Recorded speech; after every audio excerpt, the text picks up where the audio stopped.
Hey everyone, it is a beautiful day here in Kansas and spring is just around the corner, and it's one of my favorite times of year because the new Hoyt bows have been released and it's time to get mine set up for the 2024 season. So this year I'm going to be shooting the Alpha X 33. Today I'm going to go through some of the specs of the bow. I'm going to set it up and I'm going to tune it and I'm going to shoot it a little bit and get it broke in. And then I'm going to provide you with a little bit of feedback on how I feel the draw cycle is, how it holds, some of the specs on the bow, some of the accessories that I like to use, and so forth. So right now I'll cover the specs. So the feet per second is 334 on this bow. It's 4.75 pounds, and this is the aluminum version of the new 2024 Hoyt bows. It has a 6 3/8 inch brace height. It has 3 different cams or modules for the cams, and those are 1, 2, and 3 obviously, and the first one is 26 to 27 inches. The number 2 cam is 27 1/4 to 29 inches, and then the number 3 cam is 29 1/2 to 31 inches. The great thing about this year's bows or this year's cams is they come in 1/4 inch draw length increments. So that's really nice for being able to fine tune if you're kind of between. It used to be a 1/2 inch draw length increments and now it's a 1/4, so that's really helpful. These cams are adjustable just by the sliding of a little bit of a stop on the cams, and the let off is 75%, 80%, or 85%. So you have that flexibility to adjust that however you like it. This year it comes with a draw cord slot in the back of the riser, so it's nice to where you don't have to go around that little kind of back bar of the riser and hook in your cord for your drop away rest. Some people go with a limb driven, which wouldn't apply, but in this case the cable driven, there is a slot there that is very, very helpful. I'll show you how to kind of set that up as well later on. It comes with the new Wireworks V2 silencers in the strings, which gives a 25% reduction in vibration in the strings themselves. So that's a big benefit. It comes with a Vital Point grip that Hoyt loves to use, and that grip has always been very, very nice. It treats me very well, and I never change those out just for my preference. This bow overall comes with an 18% vibration reduction from the VTM line of aluminum bows previously delivered by Hoyt. So we'll see how that feels. I'm sure it will be fantastic. And then finally, Hoyt recommends that you fit everything up accessory wise with their line of accessories. Of course, everything is dialed into the fit and the comfort and the look to match the bows. So they have an awesome line of quivers, stabilizers, the arrow rests are available. The QAD helps them with that, but they link up to the pick rail on the back of the bow. So just check out the accessories and the full line at Hoyt.com, and you'll find a lot of good options to throw on your bows. So with that, I'm going to go ahead and start getting this thing set up, and we'll go through that process. And after that, I'll take it outside, put some arrows through it, tune it, and kind of get some arrows through it, get it broke in, and see how I feel. So I'll get back to you later on.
All right, guys, the bow's shooting good so far. I've just got about probably 20 arrows through it, and I checked the timing earlier, and the timing was really close out of the box.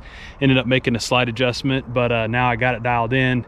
So what I've been doing now is I've been grouping at 20 yards, and the fletched arrows are grouping well together. And then I always like to shoot a bear shaft, and I start probably at like 10 yards. And if the bear shaft is flying different or away from the fletched arrows, then I start making rest adjustments to bring that together. So some call it bear shaft tuning, walk back tuning, whatever. I've gotten it dialed now, the rest, to where the bear shaft is flying with the fletched arrows at like 20 yards. So that's my goal. Anytime you can launch a bear shaft at 20 yards and have it grouping, then you're doing really well. So I'll show you this group real quick, and I'm going to call it good for now until I get another 100 arrows through the bow, and then I'll probably try this one more time and just kind of make sure everything's still lined up. But I really normally don't have much movement moving forward. After breaking in the Hoyts, it seems like the strings kind of settle in pretty quick. They don't stretch a lot at all. So I've just had really good luck with everything kind of staying put.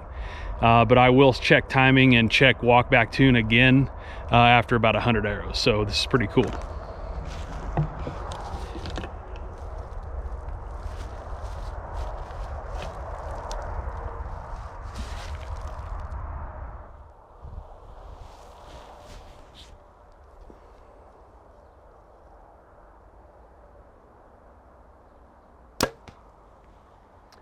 All right, guys, after running several arrows through this bow today, I got the tune dialed in really well. First impressions is the draw cycle seems just a little bit more coarse or firm, I guess you would say, compared to the RX-7 Ultra, which is what I've been running the last 2 years.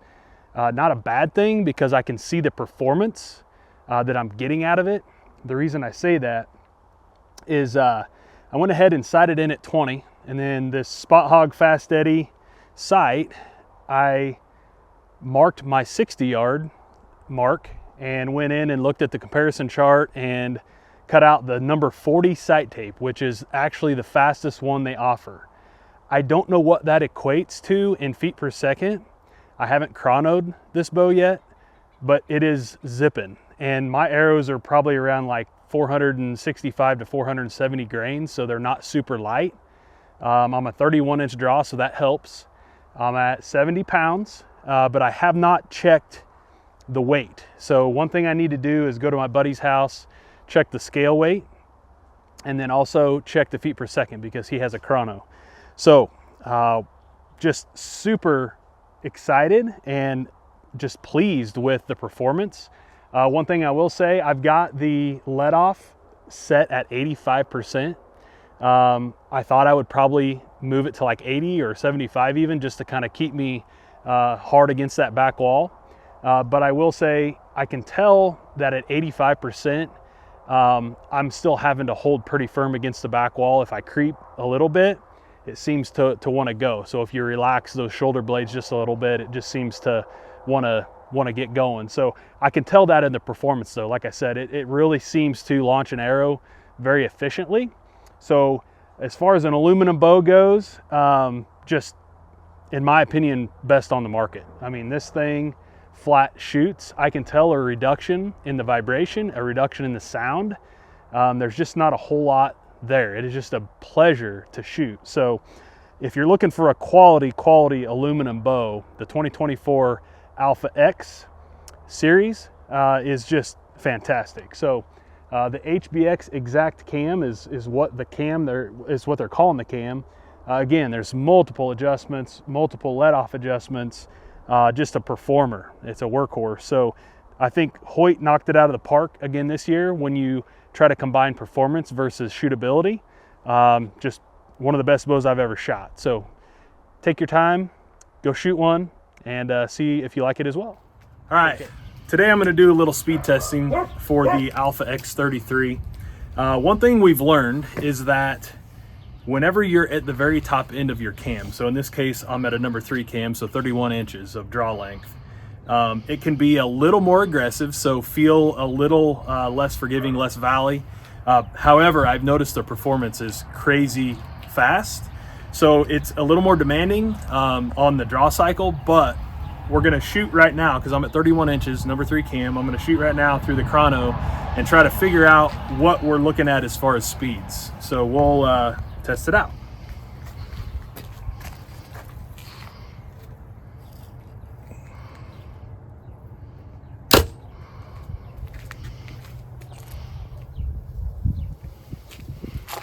So as you can see, 301, and I will say, I think I'm gonna go ahead and back it off a 1/4 inch, which that's the luxury of these new cams, is they allow the modules to adjust by 1/4 inch increments. So we'll go ahead and back it off to 30 and 3/4 inches, and that'll give me a little more valley, I think, and we'll see how much we actually sacrifice on speed. All right, now we've backed it off a 1/4 inch, like I mentioned. So now we're at 30 and 3/4 inches, still at 70 pounds, which we are gonna throw this thing on the scale and see what it's actually drawing. So we'll see how much we sacrifice by backing it off a 1/4 inch of draw length. Draw sure looks smooth.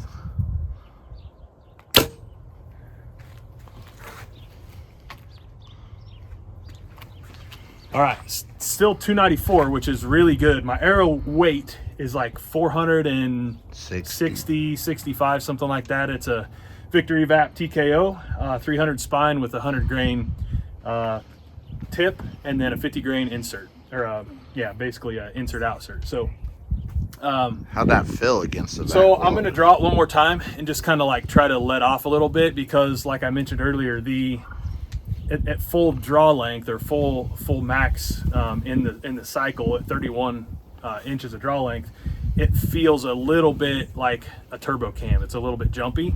So I'm going to see if there's a little more valley, because I am at 85% let off still. So let me draw it one more time.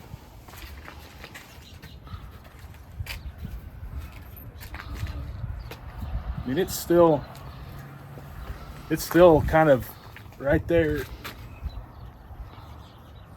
There's not a lot of valley there still, so I don't know if it's going to benefit a person to get off of that maximum. It still feels like I don't have to let up very much before it goes. So it's just one of those things. I think from last year's cams, I ran the RX-7 Ultra for a couple of years, and I think that one had such a big valley. I'm just trying to I just have to be more disciplined. Well, you were in the middle of that cam length, weren't you? Yeah, and I was in the middle, kind of in the middle of that cam range. So this one's a little bit different setup for me. It just all depends on where you land in your draw cycle or in the cam cycle.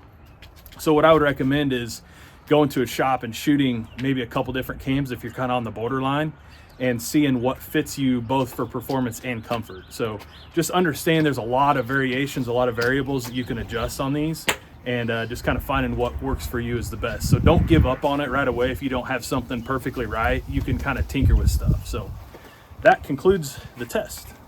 All right, guys, so now we got it on the bow scale, and we are going to try to see what we have for a draw weight, because I'm kind of curious with our 301 feet per second at 31 inches of draw length. I want to know for sure that we're at around that 70 pound mark and we're not crazy high. So here we go. There she is, right there. Let's see, get this flipped around. Oh, you're at 70.04. Nice. Awesome. Okay, well, 70.04, and efficient is what we'll say. So the new Alpha X, I recommend this new cam system, which is also on the RX-8, and very efficient at 70 pounds and 300 feet per second with a 465 grain arrow. So pretty awesome. All right, guys, to wrap up the video, I'm going to kind of cover the accessories that I'm choosing this year in 2024. So as far as the sight goes, I went ahead and got a Spot Hog Fast Eddy, and it's a Picatinny mounted sight. So mounts on the front of the Hoyt bows, and just a rock solid mounting system. It's minimal, it doesn't have stuff hanging off the side, so it's just really, really awesome to keep everything in line.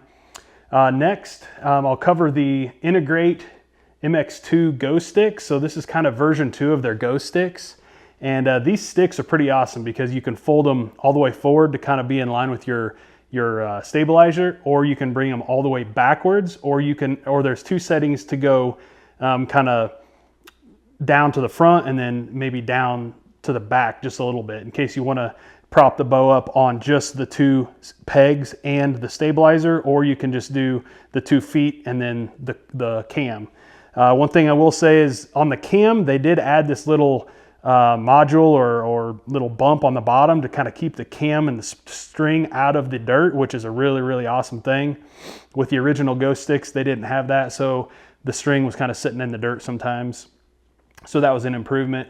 Next, I have the Integrate MX2 rest. So this rest is kind of a version 2, I guess you would say, of the Integrate rest. So Hoyt teamed up with QAD, and just a really awesome mounting system on the back of the riser here on this little Picatinny rail on the back. So again, everything is in line again with that. Next is the Pro Series stabilizers, and you can get these in like 6-inch, 8-inch. I've got this one mounted on a sidebar on the little SL sidebar mount that Hoyt makes. So this is a really awesome minimal mounting system. You just run a screw in the side on the opposite side, suck it tight, and then this stabilizer just unscrews and it just kind of quick detaches and lifts right out of there. So really awesome if you want to take it off or just leave it on in this case, whichever. And then I got an additional 6-inch Pro Series stabilizer in the front. Again, just so you can kind of use it as another option to kind of sit the bow down. It does come with a short stop stabilizer, which is the little guy here. You can also use on the front, or you can add it to this little hole up here. So there's really 2 stabilizer holes, so that works really well. And then finally, the Carbon Superlight quiver. Mine is a 7.8 ounces, and it's a 4-arrow model, and it's just really sleek. I like it because it's lightweight. They do have a 6-arrow version, but it attaches at the top and the bottom, whereas the 4-arrow just attaches to the top. So just a really sleek, lightweight system that I like for run and gun. Long hikes for elk hunting or turkey or anything like that. It's just really nice to kind of shave some of that weight. So all in all, this went together really well. It's shooting really well. It looks well. It feels well. It balances really nice. So if you have a chance, get out, shoot one, and see what you think.